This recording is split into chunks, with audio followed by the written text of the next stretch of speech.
You're up, buddy. Where are you from? I'm from Canada, from Guelph. Well, living there, What's not your born name? there. Who are you calling? My Where are name you is calling Isaac. from? What's your name? Sorry, I had my push to talk not on. How are you doing? I'm okay. That's good to hear.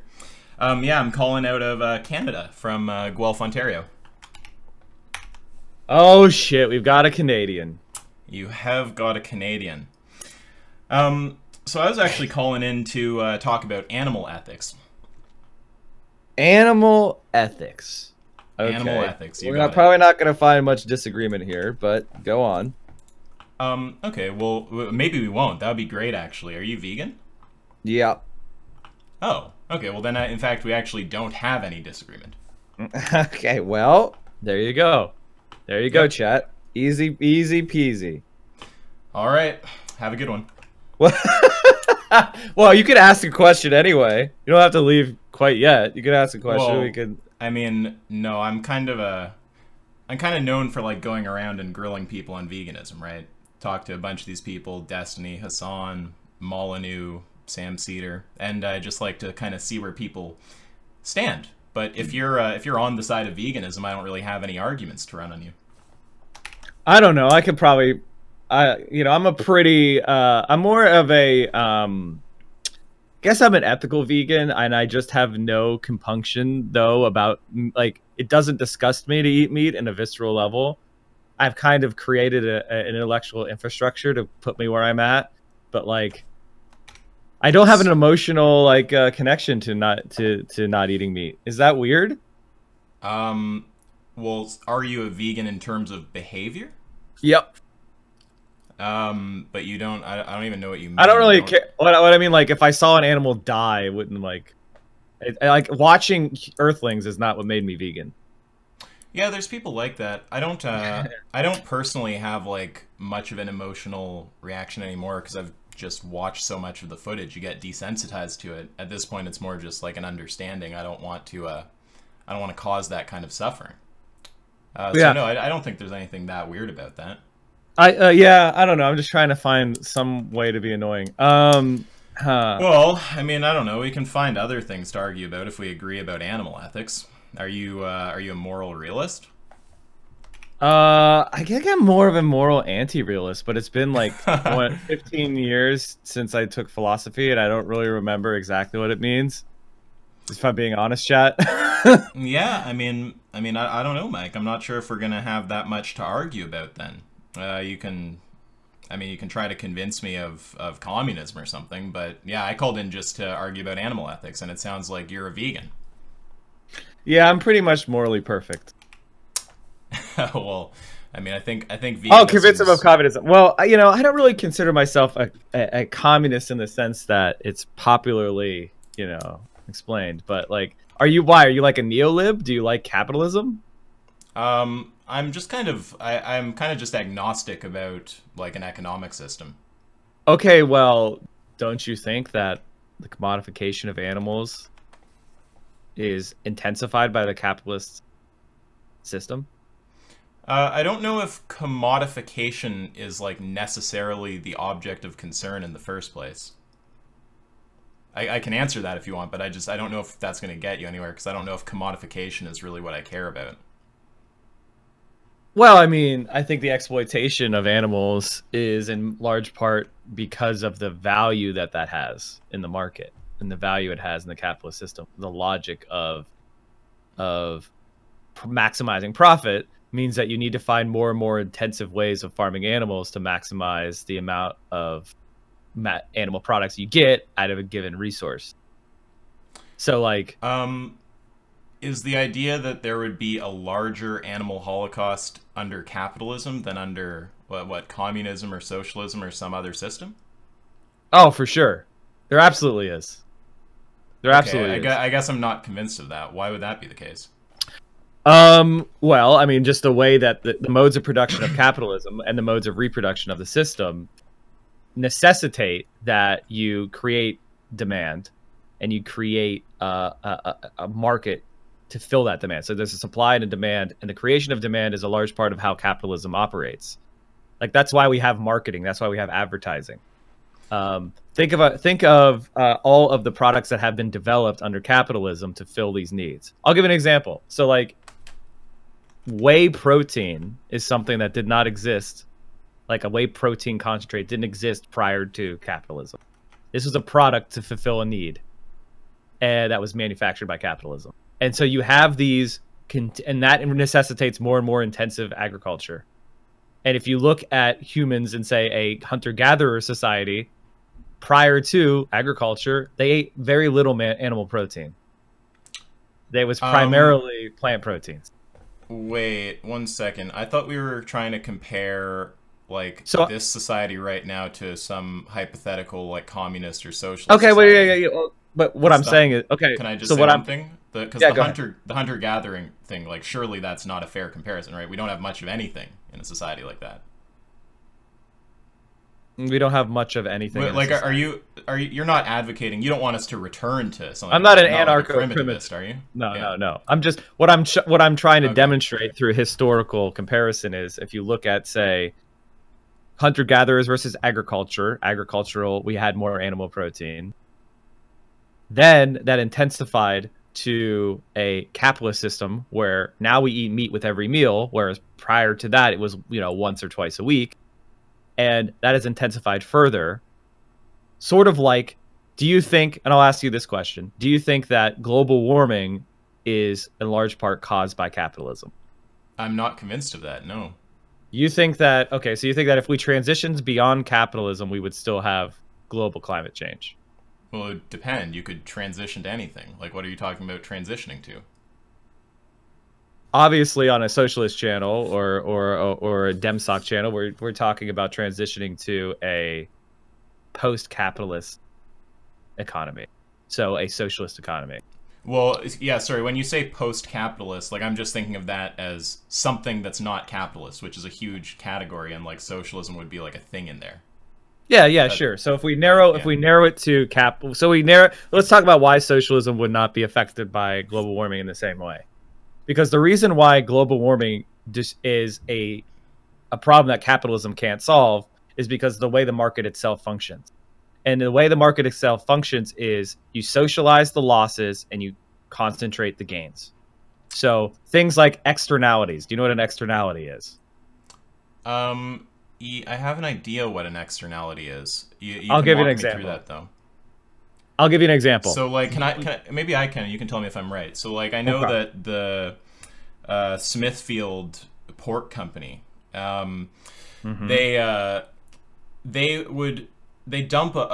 create a lot of like water pollution, right? And the idea is it's probably just that they're making an economic decision that it's cheaper to pollute the river, or to pay the fine for the river pollution than to install some kind of like sewage system or something like that. So there's like an externalization there. Is that the kind of thing you're talking about, or no? So yeah, I'll give you a clearer example so that everybody understands what we're talking about. Let's say you want to buy electricity and I have a coal-fired power plant. I sell you electricity, you buy it. Mo Brains lives in a house that's downwind of the smokestack. And Mo Brains gets lung cancer from what I pour out of the smokestack. That externality, the cost of the cancer, is not factored into the price of the electricity I sell to you. Oh, so the idea is like the thing that you pay for actually ends up costing more than what you pay on the spot because some of the cost is like externalized. Then you pay it later in healthcare or something. Correct. And so like if prices actually incorporated all the costs and all the benefits, because there is such a thing as a positive externality as well, then the price will be different for you to buy electricity when we included Mo Brain's cancer treatments. And so in capitalism, that's what climate change is. It's the ultimate expression of an externality. Those of us who consume, energy that produces carbon are externalizing the cost on those people who have nothing to do with it because we all share the same atmosphere. And so capitalism will never, on its own, incorporate that negative externality. And so it will intensify the disaster so that more and more third parties are going to be affected because the logic of the market does not necessitate that you deal with this. And the most efficient capitalists are not those who are the most efficient at producing their product. They're the ones that are most efficient at outsourcing, or offloading the externalities on other people. So like that's why oil and gas companies make so much money. It's not because they're actually the most profitable corporations out there. They're the most profitable because the negative externalities are not incorporated in the market transaction. So they're profiting from that. So like the kind of thing you're trying to say is something like, if socialism handles climate better than capitalism, then socialism handles animal agriculture better than capitalism. If socialism handles animal agriculture better than capitalism, then vegans ought to be socialists. And then I guess you just start by saying it is the case that so I'll give you an example. Well, I'll give you an example. But sorry, I just want to understand, is that the kind of argument? Is like a kind of P implies Q, Q implies R, P therefore R? Is that like the idea? So I guess that's the logical progression. What would be the formal logic? It's kind of like, it's like a hypothetical syllogism, but then you basically affirm the antecedent in the first premise. So it's like, well, I wouldn't want to do that, but yeah. I was just telling you straight up. I'm just trying to make sure I'm understanding your reasoning. Like is what you're saying, if capitalism handles climate better, or sorry, if socialism handles climate better than capitalism, then socialism handles animal agriculture better than capitalism. If socialism handles animal agriculture better than capitalism, then vegans ought to be socialists. Socialism does in fact handle environment better than capitalism, therefore vegans should be socialists. Is that like the argument? Gosh, I want to make sure I'm not committing any fallacies here, but I think that's basically right. That's going to be formally valid. If there's a problem, formally valid. It's going to be in the premises. And the premises. Yeah. It's been, again, Chad, it's been since 2008 since I took formal logic. So I just want to make sure that I don't trample on this. But yeah, no, basically, and here's the thing. We already know that animal rights and climate are linked. And we know that because animal agriculture is a major contributor to global climate change. And I'm sure you're aware of that. I'm sure you use that argument when you talk to other lefties about why they should be vegan. No, I normally just talk about the ethics of a Holocaust. Like in the same way, if we were Holocausting the Jews again, we probably and all the other people who were killed in the Holocaust, we probably wouldn't say like the pollution from burning the bodies is like it should be a big concern to you. Like we'd probably kind of focus on the rights issue. That's sort of my take on the animal Holocaust. I do acknowledge the environmental issue though. I think you got to on-ramp people because you're asking them to challenge their worldview, right, and the way that they conceptualize rights. So any way that you can start to convince them that this is a right thing, even if you use an egocentric way of doing it. There's a misunderstanding there that when I'm talking to someone, my goal is like my fundamental goal is to persuade. Yeah. Well, I mean, then aren't you really doing a bad thing then if you're not trying to persuade people to do the right thing? I don't. Well, aren't you just committing intellectual masturbation if you're not trying to convince people to stop being bad? I don't think. Well, wait 1 second. First of all, this is taking us away from the actual argument. Do we really want to go into the road of what I'm trying to do? Or no. I was just curious because it doesn't seem. No. I don't think that. I don't think that if your primary goal isn't persuasion, then your primary goal is intellectual masturbation. I mean, that seems kind of like obviously false, but. Well, no. Well, here's what I mean. Like, okay. So if a Holocaust is taking place, if a Holocaust is taking place, that's a moral stain, and we need to stop it immediately. Like we all agree that Holocausts are bad. I think we're all operating from that premise. Well, I bet a lot of your chat doesn't. Are they all vegan? I don't know if they're all vegan or not. Well, there's probably a lot of Holocaust supporters in the chat. But then the goal should be to stop them from supporting the Holocaust, and then we would use whatever means necessary to stop the Holocaust, right? Yeah, I approve of doing that, but that doesn't mean that that's my goal in every moment of my life, right? There could be a time when, yeah, right, of course, like you probably have a goal to spread socialism, and it's not like when you pour a bowl of cereal or like every conversation you have or something. Your fundamental goal is like spread socialism, must talk about, unless you are like that, but I don't think most people are like that.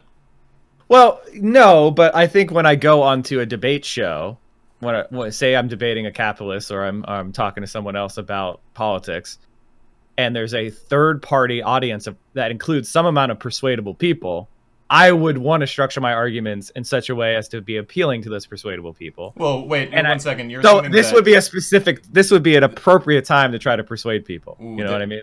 There's a little wrong assumption, I think, there, which is that if persuasion isn't your primary goal, then you're not structuring things so as to be persuasive, right? Like you might have a higher value, like maybe just getting to the bottom of things, finding out the truth. I don't know exactly what motivates all of my conversations, but you could still have persuasion as a goal somewhere in there, right? It doesn't follow from persuasion not being your primary goal that your arguments are not persuasive to people, right? Yeah, but this is taking like we can do this if you want, but don't. I thought I was. Oh no, I want to finish what we were saying about the we got off track, but what I was trying to say about the vegan. So like, basically, animal agriculture causes climate change. It's a cause of climate change, right? And it is intensified by capitalism, and under socialism. I'm not sure of that part of the argument, though. Like, would it actually be better under socialism? So that's the question that we have to attack, right? So we look at the way decisions are made under capitalism. We talked about externalities. We talked about how capitalism functions as an economic model by externalizing the costs, socializing the costs, and concentrating the gains through the process of an externality. That's a market feature that we're all aware of. Even capitalists don't necessarily disagree with this. So we have to ask ourselves, would a socialized form of the economy be better at reducing externalities, reducing damage done to third parties, and expanding the conception of rights to more and more people, more and more creatures? And I think that it does. Why are externalities a concern here? Why does that matter right now? Why do externalities? Because I'm obviously I understand there's something negative about, like, you know, we end up paying for something in healthcare later. I agree that's negative. When I ask why does it matter, I mean, what's the connection between that and less animal exploitation? That's what I didn't understand.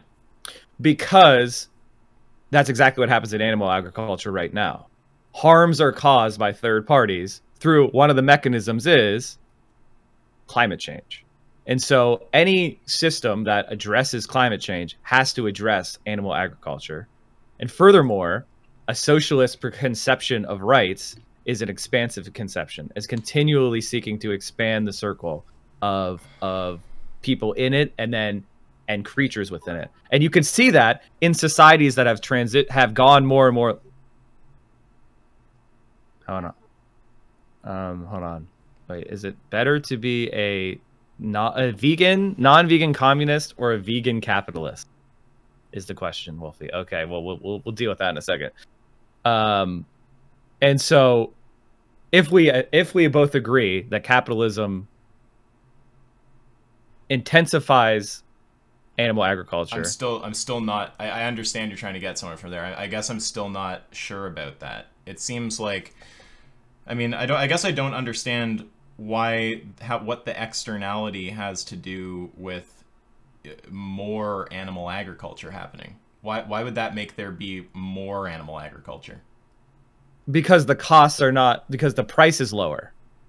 So like you couldn't afford meat if all of the externalities of meat agriculture were actually contained within the price, or a lot fewer people would be able to afford it, which would mean there would be a lower demand for it, which would mean there would be less people killing animals for meat. Okay, now I have an idea what you're saying. So you're saying that if the externality isn't controlled for, then meat is cheaper and more people will buy meat. So there's just going to be more people can afford it, yeah, and more people will buy it, yeah. Yeah, okay. And then you're saying if the externality is gone and the meat costs more, then less people can afford it.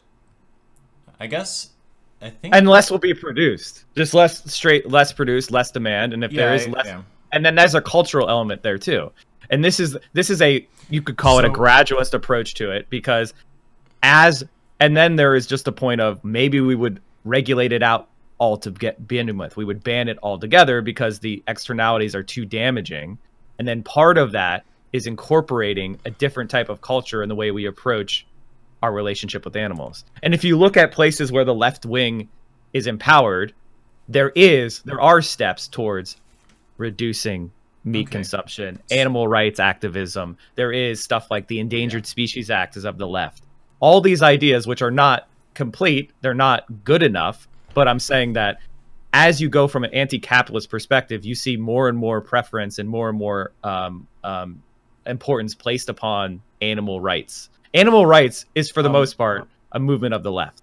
Okay, yeah, I agree that from at least my experience dealing with vegans, there are more lefties. There's no doubt about that. So when you talk about the externality thing, now I think it makes sense to say, just assuming it's the case that, you know, you have system A and system B and one of them externalizes the cost and one doesn't, that the one where you don't externalize the cost, yeah, it'll cost more, and then people can't afford as much, there'll be less production. I'm pretty sure that makes sense. So I guess then my question would be, what's your actual definition of capitalism and socialism, and does the definition actually necessarily entail that there's some kind of control or not control on externalities? So I think that's kind of a rhetorical question, and not really how societies work. I want to hear your answer. I just want you to appreciate where someone would push back there, right? Because I mean, like, it's not an essential feature of the thing you're advocating for. Maybe it depends. I mean, I guess it depends. Like, in this system. So here's the thing. Right. Like, so whenever you do a definition, that's necessarily a concise description of a concept. Like, if I gave you the definition of calculus, would that include all of the aspects of learning calculus and operating calculus? I think the words I used was necessary entailments, and those things would be like, you know, they would. Well, right. So the question is, if I said define calculus and I gave you a calculus textbook, would that fulfill your definition? I don't think a textbook is a definition.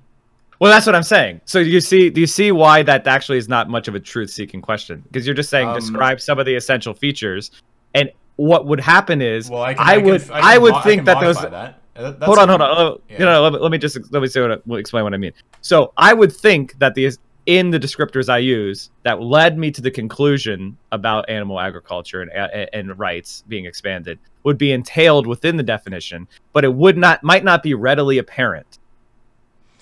You have to really think through it and get to the point, because it might not say animal rights is not necessarily going to be part of the definition of socialism, but it will lead you there if you follow that. Yeah. So I understand what you're kind of not liking about what I'm saying there, right? You don't want, like, I'm not trying to get a cheap gotcha. I'm not trying to go, oh, well, it's not in the definition, therefore it's not a necessary feature of the thing, so therefore your whole right. Like, if you can show that for some reason that's like you know, a necessary component, that's fine. But I do need to somehow understand why that's a necessary component, even if it's not, you know, in virtue of the definition. Like, we can drop the word definition. I just want to understand why the control or lack of control on externalities is a necessary entailment of capitalism or socialism. Because before you answer, because if you agree it's not, then you understand that argument has a problem, right? No, of course. I mean, I think ultimately, when we get into this space, we are talking about a hypothetical world, right? And you might be able to conceive of a capitalism that does, in fact, incorporate all externalities into pricing. And you might conceive of a socialism where animal rights are not important to the moral system of the people operating the socialism. It doesn't have to be all externalities. It could just be to the same degree as those externalities would be controlled under social. Yeah, sorry, go on. Right. And I think ultimately, when we're talking about these issues, and what I find fascinating is we live in a real world. We live in a world where things are operating in a certain way. Mm-hmm. And when we examine those systems and the causes of the problems that we face, and I think as a vegan, you would understand that the capitalist system is intensifying our exploitation of animals. You can see, and our abuse of the ecological we're system. We're debating about that, right? Because it might be that it's just this feature that we have right now, the externality of humanity, of just humanity. Sorry, I thought that you said that the intensification of animal agriculture under capitalism is attributable to, at minimum, the externalization of cost, right? So, and I think that's a feature of capitalism itself. I think externalizing costs is actually a feature of an essential feature. I think I mean honestly, there's never been a capitalism without it. Because when you try to so like that's the thing. Like I mean, you could conceive of it maybe, but it's never existed.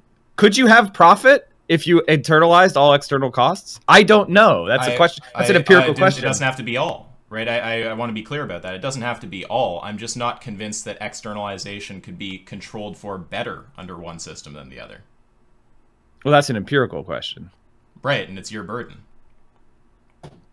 It's my burden. Okay. Yeah. If your argument relies on the notion that externalities are dealt with better under one system than the other, then yeah, it's an empirical question, and you have to prove it. So then we need to have some controls here. We need to do some trials, or we have some socialism then. Well, I mean, I don't know exactly what means you want to use to prove it, but I mean that's okay. So it, though. Okay, right. Some argument or something. Yeah. But this is the status quo bias here. Like you're just saying that capitalism. No, I told you I'm agnostic. I told you I'm agnostic, and that's not a slippery thing, right? Like my whole thing with economics is I'm not convinced of these crazy libertarian like get rid of the EPA lunatic. I'm also not convinced of the people who are saying they want socialism or communism. I'm just sitting there agnostic. I'm fine with making incremental moves in either direction and conserving the moves that seem to maximize utility, right? And if you want to say that you think you have a good argument for just making a radical move, I'm open to hearing that, but you don't get to slap me with the status quo by as if I'm coming from a position of advocating for capitalism, right? I'm just taking an agnostic position and asking you. Well, agnostic, well, like just being agnostic is kind of leaning towards the system that already exists. No, being agnostic is not having an opinion. Okay, but then you put the burden of proof on someone who wants to change. Yeah, the guy who's making the claim, of course. But okay, so if we don't make any claim, I'm not being unfair. No, I mean it is. But do you understand? Okay. Yeah, if I don't make claims, you can't remove yourself. Right. You can't remove and this is the slippery part. You can't remove yourself from reality and pretend like you're agnostic. Wait, what do you mean? I don't care about economic. Sorry, you can't. Okay, but this is the thing. You're operating within a system that exists. You're not actually agnostic. Sorry. Every act you make supports the status quo, unless you're against the status quo. Wait, but agnostic. What I'm talking about is I'm agnostic about the proposition that I know you're. I know. We should implement communism, or we should implement radical free market capital. I'm going to say I'm agnostic about those things, right? Okay. Yes. That's all I'm saying, right? I don't. It doesn't have to be like your actions don't. Okay. So the question, getting back to the question, because this is we're just going in circles here. The question is, sorry, Mike. I don't mean to be rude. I don't think we're going in circles. I think that you've laid out what seems like a clear argument to me, right? And I'm just not certain of it because the first. But you want more evidence that socialism would reduce harm better than capitalism. Yeah, because if your argument, if the first premise relies on this notion that there's a difference in how the systems deal with externalities and one will deal with it better, right? That's something that I need to. Okay, and then I'll talk about the mechanism. I'll talk about the mechanism then, in my opinion. So like the essential features of socialism is worker control or social control of the means of production, and that means that society's productive capability be oriented more towards the people that actually produce that value. Whereas in capitalism, that's a private ownership of the means of production, which means that profit maximizing is the goal of those that own the means of production. So you have systems that have two different that value different things. In capitalism, it's the private shareholders' values that are the ones that are upheld. In socialism, it's the value of the workers or the community that is upheld. And the reason why I believe that something like externalities or something like animal rights will be prefaced more under socialism than capitalism is because under socialism, you have the expression of the communal will. And if we look at that communal will as expressed by in our society even today under capitalism, those people care more about things like the environment, animal rights. Their values are not being implemented under our capitalist society because capitalists are the ones who have control of state power, and they preference their profits over the values of the community. Okay, so I think there's something. I don't want to cut you off, but that sounds sounds like you might be saying something that like could, with a bit of more evidence, not to be rude or anything, be reasonable there. So sure, go ahead. If you're saying that like different groups are in control under the two systems, and these groups have differential preferences about you know, like the environment or the externalization of cost or some shit like that, right? Then you can say, well, of course, if say like you have group A and group B, and group A 70% of people don't care about the climate, group B, you know, 70% of people do care about the climate, and you say, well, if we transfer control over to group B, it's safe to assume that there's going to be more climate action done because these people just care more on average. That seems reasonable enough. But then I think that you need to actually show that, like, I mean, do we have like surveys of business owners versus like people who don't own businesses, and then we see that when they get asked like questions about climate, the business owners care less to some substantial degree? So yeah, we do. I mean, we do actually have that. Okay, that might be persuasive. Could so you see that? so we have okay. I mean, like, okay, let me see here. This is where we get into the weeds of politics, where it gets very, then there's going to be disputed claims, right? So I would say, like, let's look at what percentage of Americans want climate action or support a Green New Deal. Let's just do that. Okay, I don't know. I guess for me, that'll introduce a bit of ambiguity just because I'm not familiar enough with, by enough I mean at all, with the Green New Deal. I'm not a big like politics junkie, so climate action is a bit easier. But I mean, we can work with the Green New Deal or whatever. Sure. So a new poll from, you know, I have a poll from NPR, and these are polls. Actually, sorry. So now I wonder though, is that, it would be nice to see something about just some kind of general climate action, because that's also, correct me if I'm wrong, but isn't that a plan that got put forward by some of like the most left-wing people who are like in the political scene right now? Yep. That's true. Yeah. Okay. All right. Sorry. Which, I mean, that's interesting that there's a genetic problem for you there. Because... No, it's not a genetic. It's not like if it came from left-wing people, there's a problem. I'm worrying about a sampling kind of thing, but it's. Oh, you mean? Yeah. Okay, no. I'd need to take a minute to think about it, but I'm wondering if that makes it seem as if more people are against climate than otherwise would be, because that's a particular. Approach on climate. I don't think that's a genetic fact. That's not me saying like it came from the left, so problem. Again, so, I'm not like anti-left over here. So you think it's even more popular than this poll would indicate? I'm not saying that. I'm saying that might be the case though. It might be that that seems less popular among the general well, I guess your whole argument is that the general public would prefer it more. You can make your argument. That's fine. Might introduce a problem. So it would be easier to deal with something general than like. So there's a couple things that I operate on. First is that I believe that our governmental system is oriented towards the wealthy and capital, as opposed to democratic response. By oriented towards, you mean like they just have more influence? They have more influence, and they implement the policies that the wealthy want over what the policies that, say, the masses want. I would definitely say they have more influence. I think like the masses can still get things done, but yeah, you have more power and influence if you have a bunch of money. We don't disagree about that. Yeah, and I think it's pretty much empirically well founded that the political desires of the wealthy are what is expressed as policy, and what people, the masses of people support, is pretty much doesn't have much of an effect on what is actually expressed in policy. When you say only in areas where there's agreement between the wealthy and the masses does those policies get enacted. It's what the wealthy want. Okay, that get enacted. So the thing is, that's a particularly cynical take. Maybe that's right, but I can still meet you like in the middle at they have way more influence. I don't know that we can establish that it's to a point that like anytime the wealthy have an interest and the masses don't, then it goes in the direction of the wealthy. Like, I mean, presumably you could have a big enough mass movement or something. But well, there's a study on this. Is it sufficient for me to grant you the general point that the rich have a lot more influence? Like, do we need it to be they have fucking total influence for your argument to go through? I mean, if not, we don't have total to influence. Total influence. I mean, see, the problem with total influence is whenever you make such an extreme statement, any example to the contrary defeats your argument. So well, don't make it. Yeah, I don't think anybody would say total complete influence and it never ever goes the other way. That would be crazy. But what I would say is if you, according to the studies that exist, there was one out of Harvard a couple of years ago, I think in 2014. It pretty much, their descriptor of the American system was oligarchic because of how little the expression of the popular will was enacted and how often the wealthy were.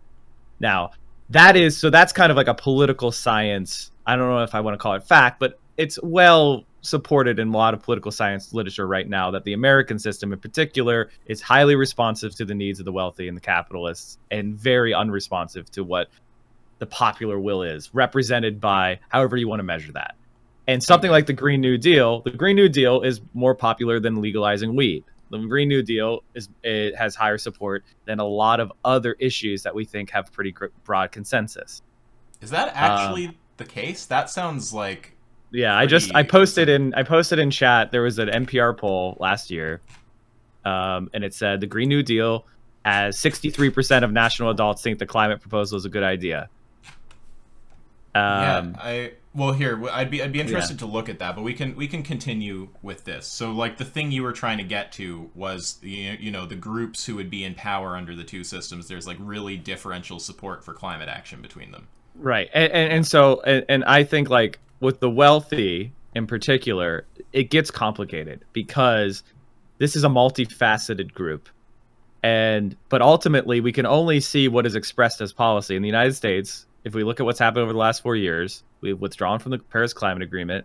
We appointed a coal lobbyist to head the EPA, Andrew Wheeler, who during the COVID-19 epidemic, I believe it was 2 days ago, suspended all environmental regulations and enforcement. Is that real? Are you serious? Yeah, I'll post it. It just happened. I mean, if that's the case, that's just hilarious. That's so stupid. But yeah, okay. Here you go. I'll post the link in chat right now. I'm just looking at the Discord. I can't see all the. I can click them if there's anything we really need to go into. Put it in the voice comrade text channel so there's not spam. And it says EPA suspends enforcement of environmental laws amid coronavirus. Issued a sweeping suspension of its enforcement. So like, I'm pretty sure that the popular will is not in favor of this.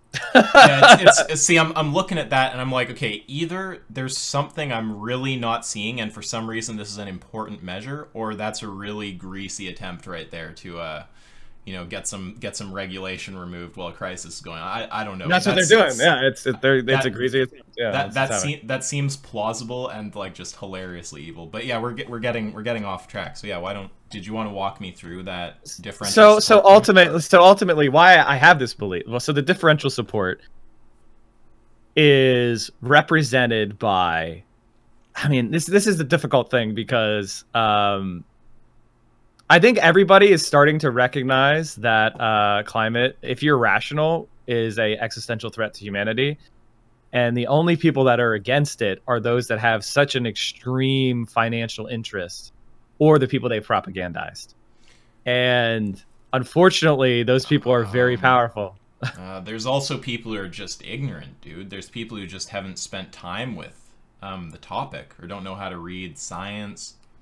Yeah, sure, but even if we just went by popular will, we'd be doing climate action right now. But you're kind of restating the very claim that I'm asking you to support, right? So the claim I'm asking you to support is that there's differential support for climate action between the business. Okay, let me ask you that. This is a hard. This is a hard one. Can I just complete this little point? So that's the point. You want to show me there's differential support, but then you beg the question actually. But it's not a big deal. But like when you gave me your support included the assertion that the only people who who don't care about the climate are the wealthy. And so, well, it's like that's basically the thing we're trying to get support for, right? Yeah. So what would be okay? So this is a good. What would be in your mind evidence of that? polling would probably be okay. Like if there's like polling of business owners and of non-business owners that just ask like straightforward questions like, you know, do you want climate action? Maybe some specific questions about certain types of climate action. That doesn't seem like an unreasonable standard to you, does it? Yeah, no. I think that's interesting. I'm trying to see if I can find that evidence, because there's a distinction between like, say, people who make more than 150,000 and like the wealthiest. Yeah, because for the record, I think because you're having to look for data now. I didn't. No. Well, sorry, one sec. You didn't expect to be coming into a conversation where someone would be pressing you for data. So exactly. I'm just drawing attention to the fact that I understand that that's a little one-sided. It is you who's making the claim, but you didn't expect to have to go fucking finding data and shit because you're taking random calls. So I get that.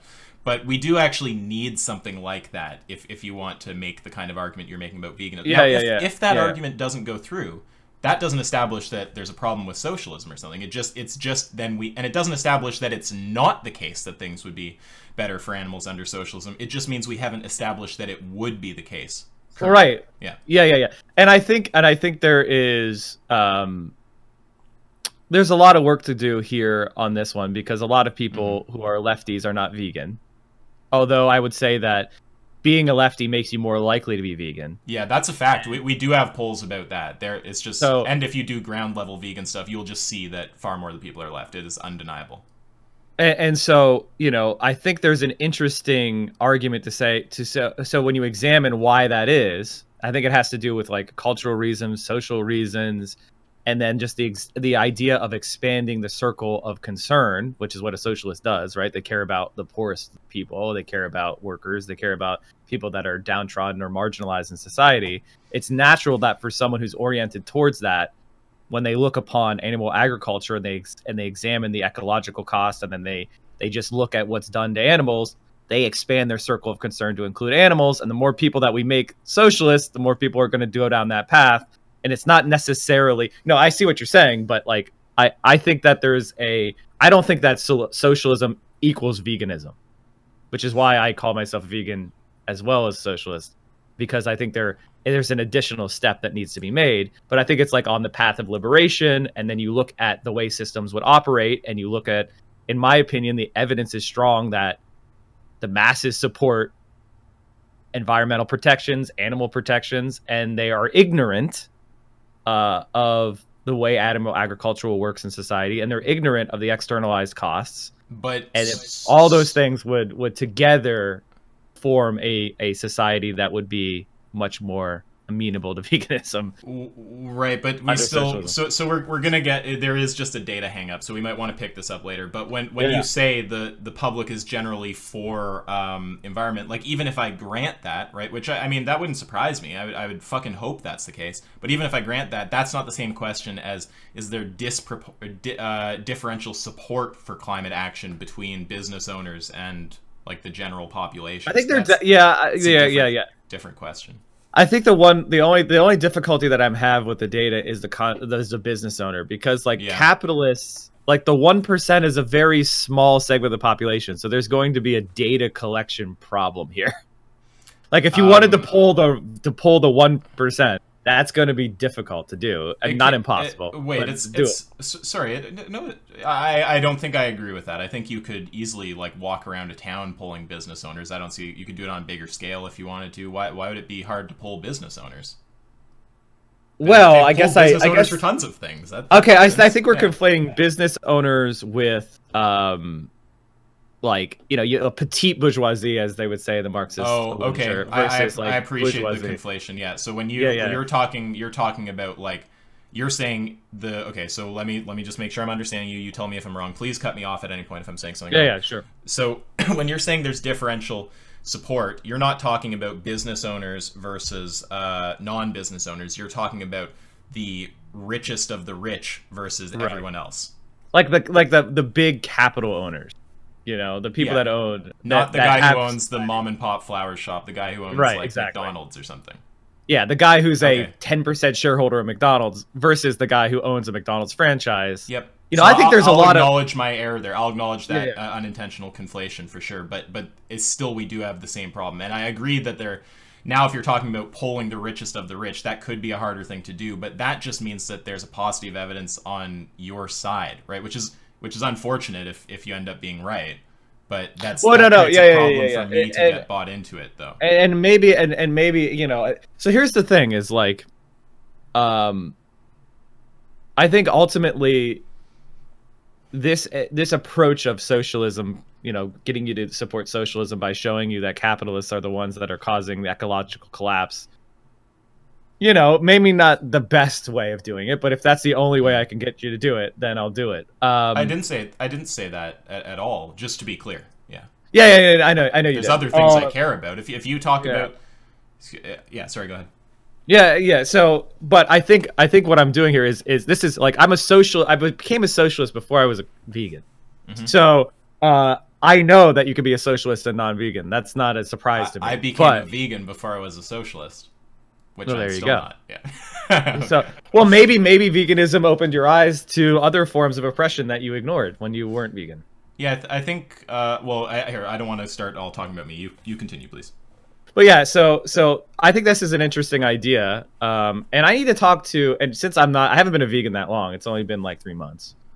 Come by our server. We have the biggest vegan Discord.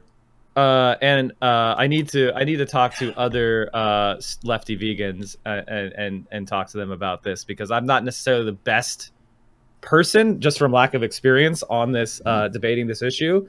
But Mike is a logic bro too. I am not a logic bro too. What the fuck am I about? I'm just aware of the way logic bros talk, and I try not to reject it outright, because I think you're failing if you're trying to persuade people if you just reject logic. Well, there's people who are persuaded by illogical things, but yeah, I think if you reject hey, I will persuade people with illogical things if it works. You know, pragmatist. But that's right. So let's try to maybe wrap up, because I think we'll put a bow on it. Yeah. So let's see. I think we even probably agree about where the problem is here. So like, we understand your argument is just saying like, you know, like, I could repeat the whole thing, but you're more or less just saying like, look, there's differential support for environmental action between the richest of the rich and the poorest of the poor, and everyone else. Sorry, not the poorest of the poor. Under socialism, the not the richest of the rich have power. Under capitalism, the richest of the rich have power. And we can expect the our environmental policies to reflect like the general attitude of the kind of people who have power.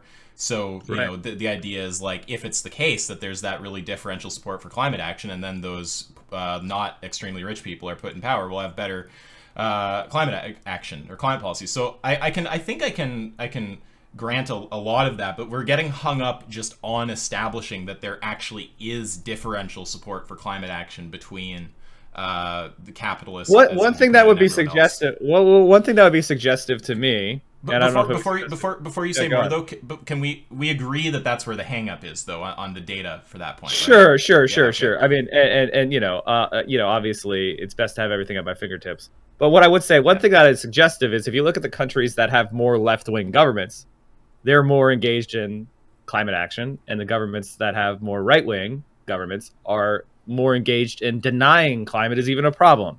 So it seems to me that the societies that empower the left generally, including socialists, are the ones that take climate change seriously and are doing things to try to mitigate it and do things to protect the environment more broadly, versus societies that are focused more towards capitalist interests, and that's personified by voting for right-wing candidates. They don't give a shit. So to me, it seems like if you kept going more left than the societies that are empowered right now, it would continue that trend. And if you talk to socialists, climate action and the environment is very high in almost every single one of their agendas. And so there's all this suggestive stuff. It's not necessarily definitive proof, but I think that it's reasonable to infer that that might be the case. Yeah, that's a little bit of a different argument. That's almost just like, it's almost like an induction or something. I guess I'd probably set it up like a probabilistic deduction, but you're saying something like, if left-wing governments generally have better climate policies, then, you know, if we go left, we're likely to deal with the climate better. You know, just maybe like modus ponens on that or something. So yeah, that could make sense. But I think that the pushback that someone could then give is like, sure, it's more likely, but I'm just going to advocate for capitalism prime, where you just add a little modification on capitalism and you say we're going to control for the externality or something, or whatever, or control for climate. Sure. Sorry. Yeah, I didn't mean to say externality. Sure. Yeah. And I think that externalities are one of the reasons to be anti-capitalist, but it's not the only reason.